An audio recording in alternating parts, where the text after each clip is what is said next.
Həmçində Abdullah ibn Maraqdan gələn beytdə keçir ki, buyurur ki, rahimehullah, mən gördüm ki, günahlar doğrudan da qəlbi öldürür.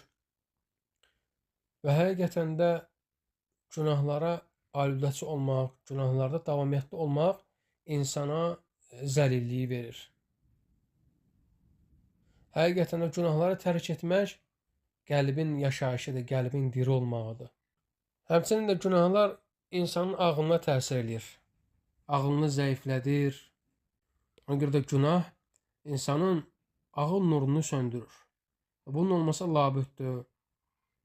Ona görə də insanın ağıl nuru sönərsə, ağıl ışığı sönərsə, insanın ağlı ya zəifləyər, ya da onun ağlı naqisləşmiş olar. Və doğrudan da bu zahir olan, görünən bir şeydir. Ona görə insan əgər ağlını işlədərsə, həqiqətən insan günah işləməkdən özünü saxlayar. İnsan ağlını işlədərsə, o fikirləşər ki, düşünər ki, o insan Allahın idarəsi altındadır. Allah onu görür. Allah ondan xəbərsiz deyil. Və o insan Allahın diyarında yaşayır. Və həmçində o insanın etdiyi əmələ mələklər şahiddir. Mələklər onu görürlər. Həmçinin də o insan günah işləyəndə düşünməlidir ki, ona vəz verən Qur'an-ı Kərim var. Hansı ki, Qur'an-ı Kərim ona bildirir ki, günah etmə.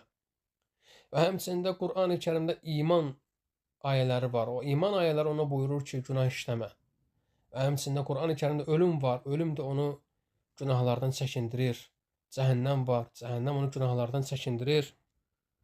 Və ona görə də insan düşünsün ki, bir günah etməklə, günah işləməklə gör nə qədər dünya və axirət xeyirlərini itirmiş olur. Gör nə qədər ləzzətləri, sevincləri itirmiş olur. Ona görə insan günah etdiyi zaman bu şeyləri düşünməlidir və fikirləşməlidir. Günahların növbəti təsirlərindən günahlar insanın qəlbini bağlayır. İnsan qafillərdən olur.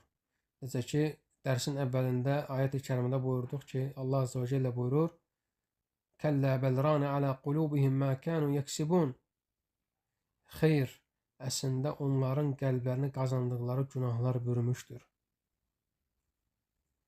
Yəni, günahın ardınca günah işləmək, asiliyin ardınca asilik işləmək, aydındır beləliklə insanın qəlbini bağlayır, insanın qəlbini kör edir, insanın qəlbini o günahlar bürüyür və o qara nöqtələr insanın qəlbinə yəni nöqtə-nöqtə düşür və sonra isə başlayır o qəlbi tamamilə əhatə eləməyə.